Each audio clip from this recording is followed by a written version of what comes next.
Hey guys, Coach Brandon here, and today we're going to do another member question. So this is where one of the members inside of my free school community asked a question in the general discussion. I answered it, but then I felt like a video on YouTube was well warranted. So we're going to dive in. I'm going to read it first. I'm not going to read all of it, but then I'm going to talk to you guys about the answer. So let's dive right in. Sustainable self-esteem beyond materialism. A quote that I've been sitting with lately: we accept the love we think we deserve. I'm unemployed and still working through depression and anxiety. I've been on disability for a while and recently trying to get better support. When I'm low on money, it gets emotional. I've used online shopping for quick dopamine and ended up in debt. It wasn't about the stuff, it was about trying to feel okay for a minute. I feel regret and disappointment. It's not discussed addiction like those who drank and had drug issues. I've had a lot of respect for their recovery, yet embarrassment for my own, as I used materialism as a shield for my own anxiety and lack of support. I can see how early family patterns around money and stress probably shaped some of that. Fitness has helped a bit. Training gives me a more grounded dopamine hit, something earned, something steady. It doesn't fix everything, but it helps me feel more centered and more content. So I'm curious, how has your self-esteem affected your confidence day to day, your connections you've accepted, your relationship with money, and your ability to spend without excess, frugalness, or falling into excess? So guys, I answered this question inside of my community, but I'm going to get out of here and talk a little bit about this whole idea of self-esteem. So why does self-esteem matter is going to be the first thing I discuss.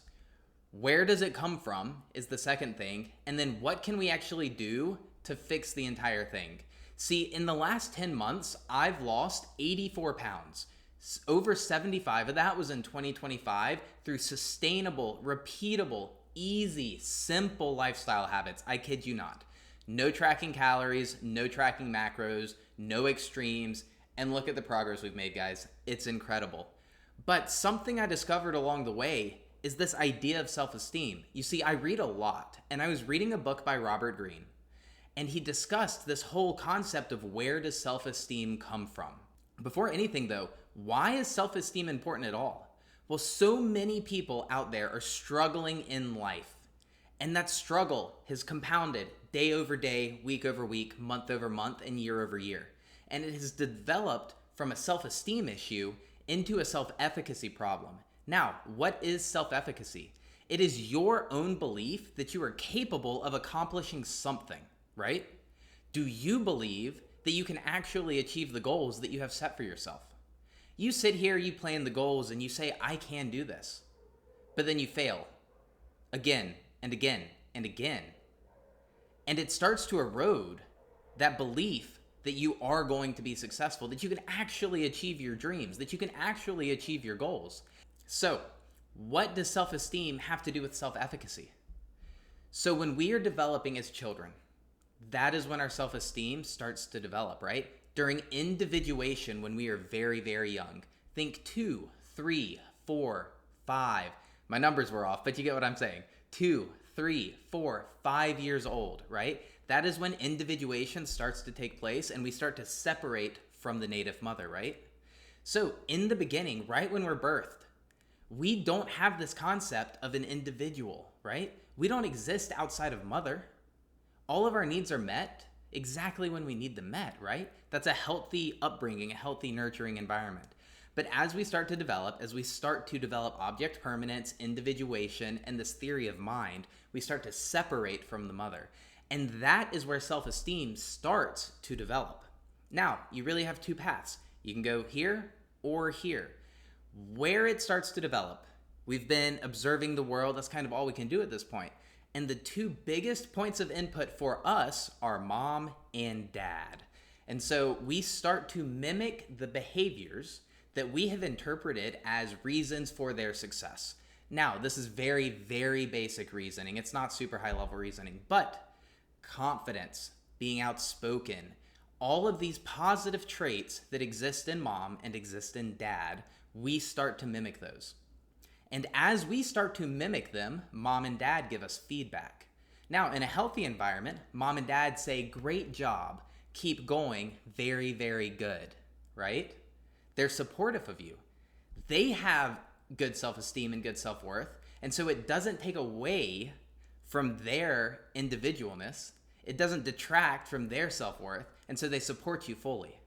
But then when you're in an unhealthy environment and you start to mimic the strongest behaviors of mom and dad, they start to feel threatened whether they will admit it or not.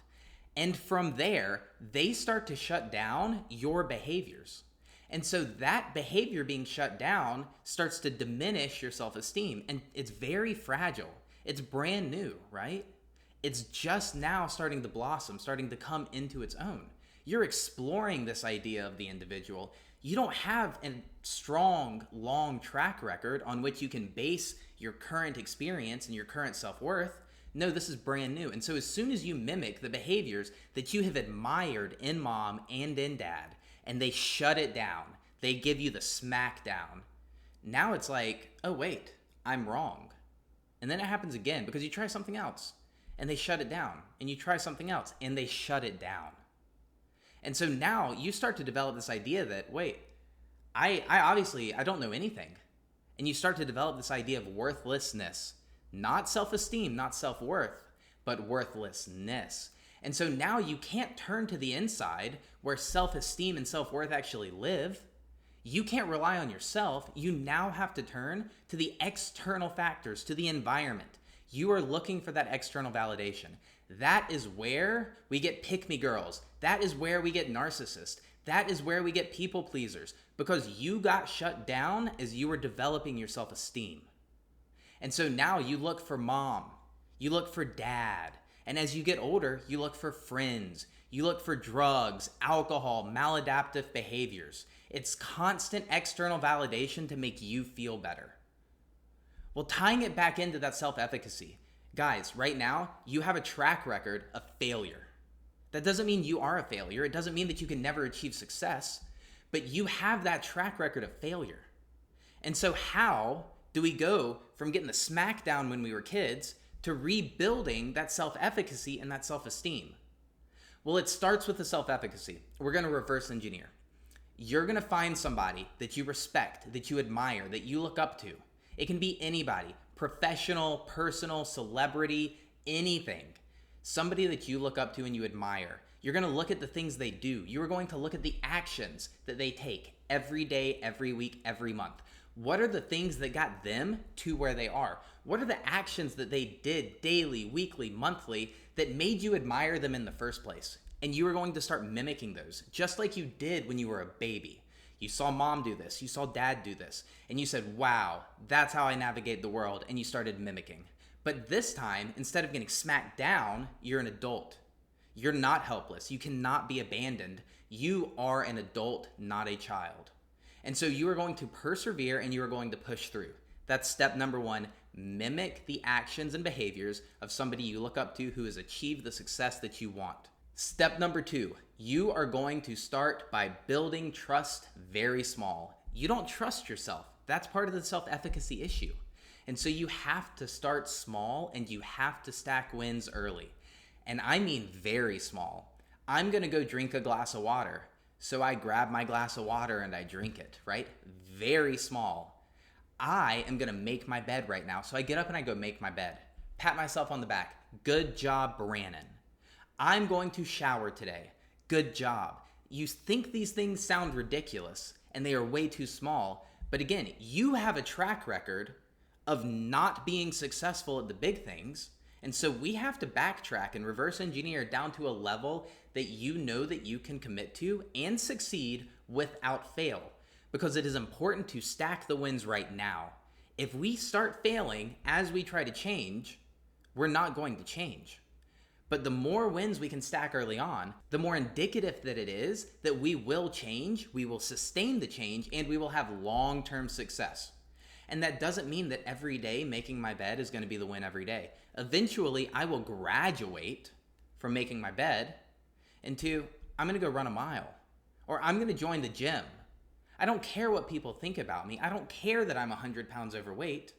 I'm going to join the gym, right? And so you go do it. And now that's a huge pat on the back. Big round of applause. And then it gets even bigger. Oh, wow, I'm going to start coaching. I'm going to put myself out there on the internet. I'm going to start posting public reels. I'm going to start sharing my experience. I'm going to do this. I'm going to do that. And before you know it, you've gone from just drinking a glass of water, right? That was my commitment for the day. That was my win. I'm going to drink 1 glass of calorie-less liquids. And now you are self-sufficient. You're not working your 9 to 5. You're not depressed. You're not an alcoholic.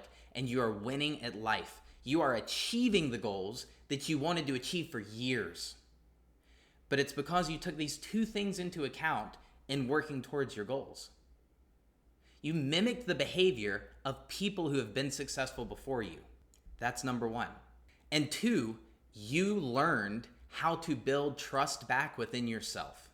And so guys, that is exactly how you rebuild self-efficacy, and you rebuild and engineer your self-esteem to match the person that you want to be and to match the person that is living your dream life. I'll see you next time. Hey guys, if you like this video and you like this format, you can actually have any of your questions answered exactly like this. All you have to do is scan the QR code or click the link in the description and join my free community. So I have a community hosted on the school platform where all of my members, free and my one-on-one clients, are all a part, and they can ask questions to me directly. And inside of the community, I will take the time to answer your questions incredibly detailed and in depth. And if it warrants a video, I will record a video just like this, pop it on YouTube, answer the question directly, but really go into a deep dive, detailed answer to your question. So if you like that, if you have questions about weight loss, lifestyle, mindset, finances, anything that I talk about, anything that you're struggling with, pop in, join the community. Like I said, it's completely free, and ask away. We also do a bunch of other things like daily audits, updates. We have a wins page, announcements. So it's really just an awesome place to join others on the same journey that you're on, right? I've done this journey myself. There's plenty of others alongside of you that are on similar journeys, and building that support system, that community, whether it's in person or virtual, is super, super vital. So like I said, you can scan the QR code or click the link in the description if that sounds like a good fit. And again, it is free. I will see you next time, guys.